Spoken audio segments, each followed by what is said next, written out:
Hey, what's going on internet? Josh Noel from SonduckFilm. In this video, we will be creating an elastic logo just like this. So it's pretty neat. Got some little animation going on here, and it's really not hard to create any of that at all. So let's go ahead and get started on this. So I'll jump right over to After Effects and create a new composition and call this one Tut Main, and 1920 by 1080 is perfect and okay. So let's import our logo, and we need to create a path for our logo, and there's multiple ways to do that. One, you can trace your logo with the pen tool, but that can take a little bit of time and it can be kind of difficult depending on the logo that you have to outline. The other way to do it, to go over to Illustrator and basically copy your logo path and then go back over to After Effects, create a new solid and paste your logo into there, and you have the path of your logo.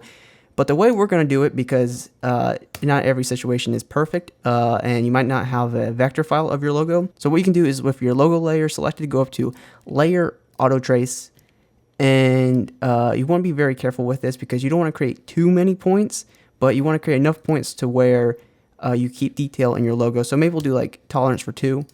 So let's go ahead and animate this thing. I'll hit M on my keyboard. And I'll bring up the mask, and let me select these two keyframes, and let me move it to like 2 seconds. And After Effects was so nice to create those for me. And then let's go to like a few seconds back in time, or sorry, a few frames back in time, and let's go ahead and change the color of this mask so I can make it a little bit more noticeable to me. And let me hide our logo layer. And now all we have to do is start moving points back. So what I can do is maybe just select several points by dragging. Clicking and dragging, and then it'll bring some points in just like that. And then let's see, let's bring these in a little bit and bring these in, and then maybe let's maybe move just a little bit over here, and then I'll go ahead and select more points, and that's all we have to do basically. It's just really bring the points in and try to fix some of these jagged points that are coming out here, and then that's basically all we'll do.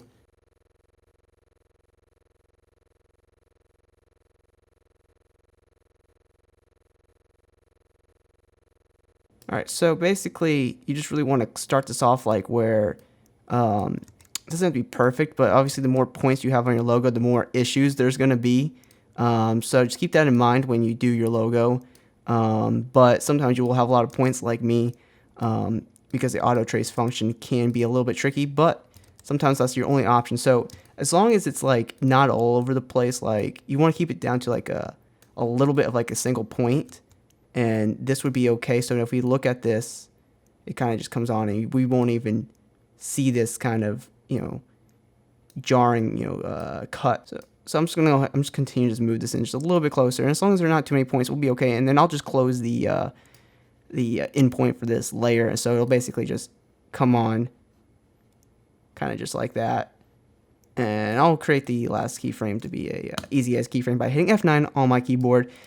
So let's go ahead and animate this eye. So bring up the keyframes here, and let's move this mask path to be like right here, because that's when the eye will be on. And then we'll just move our mask over here and just bring it to the center. So now it'll just kind of follow on just like that, and that's pretty cool. Okay, so then we will go ahead and create a shape layer. So we'll go up to a layer, new shape layer. All right, and then what we'll do is we'll go open up the shape layer here, and we'll go click on add, and we'll click on path. Okay, so let's go ahead and click on the mask path and copy it, and then go click on path under path 1 and paste. All right, so now we turn this off. We have the outline of our logo coming on just like that in a shape layer, which is awesome. And it did take me a little bit of time to figure that out, because if you just paste this like normally, it'll just create a mask. But that was a really cool thing. Anyway, now what we have to do is fill this in. So let me go to the fill here. Let me click on fill, and then we can just like set this to white. And do keep in mind, we will be able to texture this later if you have like a texture on your logo. So you don't have to do like a solid color logo or a vector or anything like that. So just keep that in mind as you're watching this. We'll do that at the end of this video.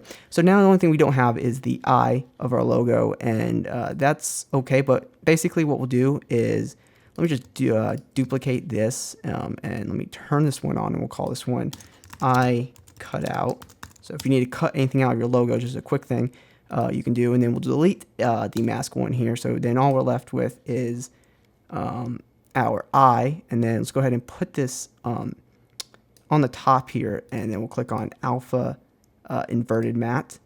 So now that we have cut out the eye, we have a little bit of transparency where that should be, so that's perfect. And now we basically just drew on our logo. So let's get into the fun stuff, since all the technical stuff is really out of the way.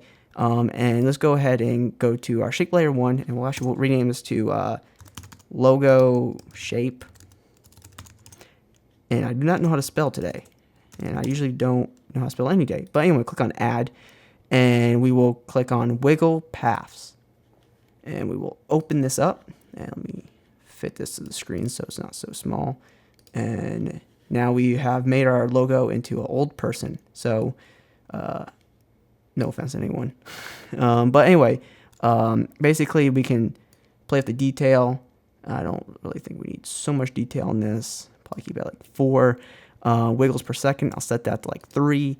And then let's go ahead and animate this. So let's see, where's this logo? So we want the this to go back to normal once our logo comes in. So I'll click the keyframe for size, or stopwatch for size, and I'll move forward in time, and then type in 0, and it'll all even back out. And I'll make this a easy as keyframe by hitting F9 on my keyboard.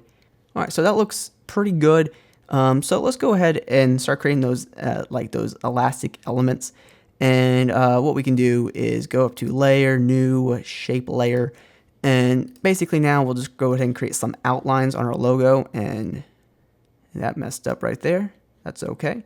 And then we'll just go ahead and create some outlines. So it doesn't have to be like perfect or anything. I'm not going to go ahead and like copy over. So just kind of create like a rough mask outside of our logo. It doesn't have to be that long.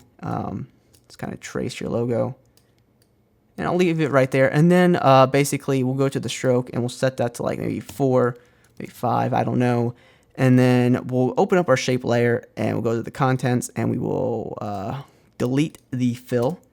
So now we're just left with a stroke, just like that. All right, and now I'd like to go to the beginning, and whoops, so let's go ahead and cut this to right here. All right, so let's go to our shape layer 1, and let's go to the contents, and click on add, and click on trim paths. And then let's go ahead and set the end to 0%. And let's go ahead and turn on the keyframes right here. Let's move forward in time to maybe like right here. And we will put the start to 100% and the end to 100%. And let's move the end out just a little bit. And now we have this animating, and we will maybe hit F9 on our keyboard for the last keyframe. And it's really just my style to always make the last keyframes easy as and keep the beginning keyframes linear. That's just how I like to work. All right, now that's going. And then one little thing we could do here is go to the stroke 1 and click the stroke width. And when it ends, when the animation ends, we can click on 0 or hit 0 on our keyboard. And let's go ahead and make this a round cap. And that looks really good.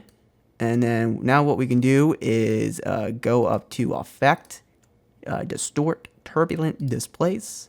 And now this is 2 tutorials in a row where I'm using this effect. So anyway, let's go ahead and create something really interesting. You can manipulate the size and the amount. And then the real, the real jewel of this effect is using the complexity, and we'll put that to, I don't know, 6 or something like that. Maybe we'll lower this by a little bit. And that's really where you get all this cool little animation going on here. I really don't know what. Let's go to the first keyframe here. Let's make the width just like maybe a little bit bigger, maybe 8. Now we'll call this bottom line. And let's go ahead and duplicate this layer. And let's go ahead and create a mask at the top here. So let's create some more detail. And I'm just going to go around here and. All right, and that's decent. And then let's go ahead and open the contents. Let's open up shape 2. Let's delete the fill. So let's go to shape 1 and let's move the trim paths one right underneath the path 1 for shape 2 layer. And let's delete shape 2 or shape 1. And now we just duplicated our animation. Let's go ahead and go to the stroke 1 here, and then let's quickly just animate the width here. And let's go ahead and maybe move this up to 5. And then let's go ahead and click the keyframe for that. And then let's go to the end of our animation and hit 0. And let's go ahead and make that F9 as well for easy as. And let's move these out just by a little bit. And maybe we can just offset these just by a touch. So now we have, that. And it looks pretty good. And we can tweak the settings up here a little bit, maybe increase the complexity, maybe touch up the amount, just kind of creating some variation. And I don't like that. Well, maybe I do. I don't know. So, and we'll rename this to top line. And now basically all we have to do is just duplicate these layers and create some more variation to it. So we can duplicate both these layers. We can offset them in time. Hit U on our keyboard, bring up the keyframes. Actually, we don't need to do that. Or maybe we do. I don't know. It's up to you. And then basically let's go ahead and go to the bottom line here. And let's just drag this down so we can so it doesn't get overwhelmed by our logo here. And then let's tweak the settings so we have a little bit of variation. Don't want 8. Let's do like 6 on the complexity. And then up here let's just do the same exact thing. So like we'll do like 7, and really mess with the size or bring down the size. There's so many different ways to do this. It's really hard to pick what you want to do. But anyway, this all looks pretty good. Let's go ahead and create like a thing that goes around. So what we do is, once again, maybe duplicate this layer, and then just create like a quick mask that comes out from the center. So see, this starts like right here. So what we'll do is create like a big like circle that goes around our logo, and we'll just end it right there.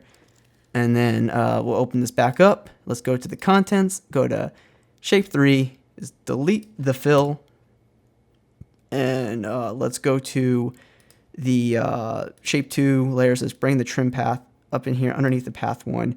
Let's just copy the stroke here, and then let's go to the shape 3 here, open up the stroke here, and paste that in there. And now let's delete shape 2. Now I've created like this thing that goes around in a circle. Let's make it less complex. So now we can kind of just quickly create some cool random elements that can make this thing exciting. So stuff to work with. It's up to you guys. Let me go ahead and just bring this in just by a little bit.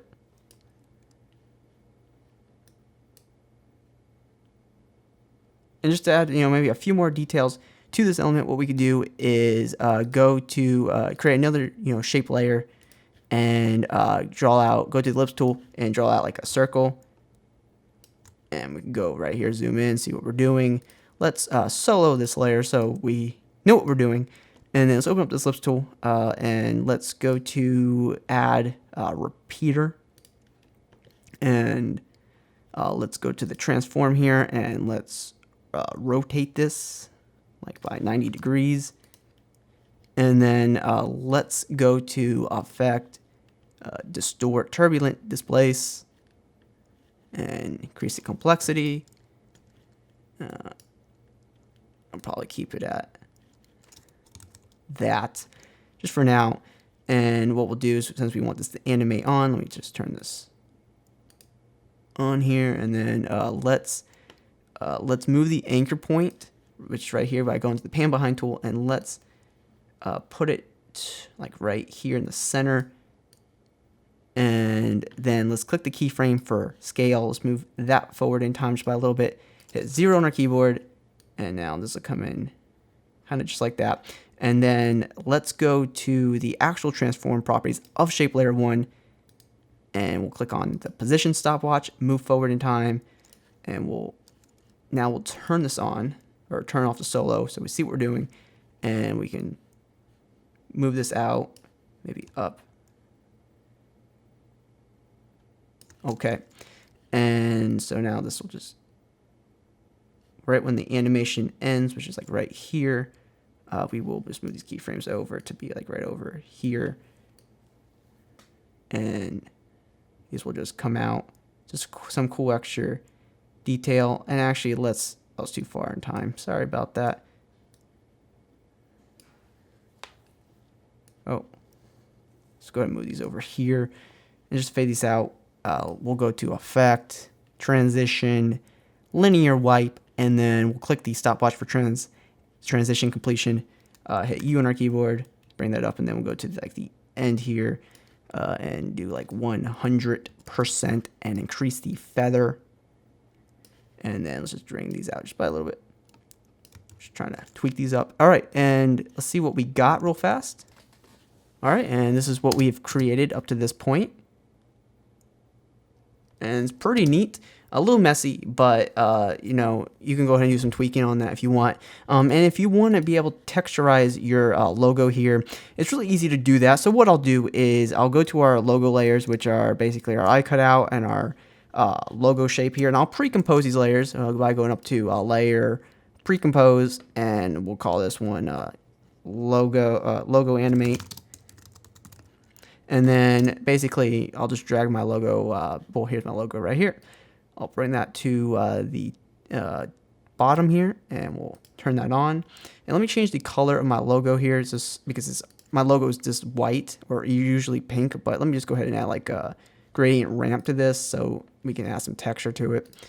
Of course, you know, my mistake for my logo being a solid color. But anyway, once that's there, we can go to the track matte and click on alpha matte. And now, as you can see, our logo is texturized and it works with our animation. Just make sure that your logo is the same size as your animation.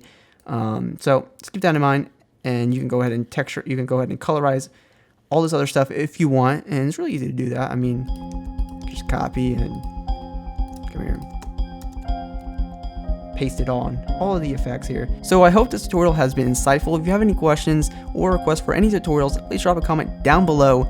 And if this video has helped you, please drop me a like. It helps me out tremendously. And if you haven't already, please consider subscribing for more awesome tutorials just like this. And please check out my social media links in the description. And guys, hopefully I will see you soon.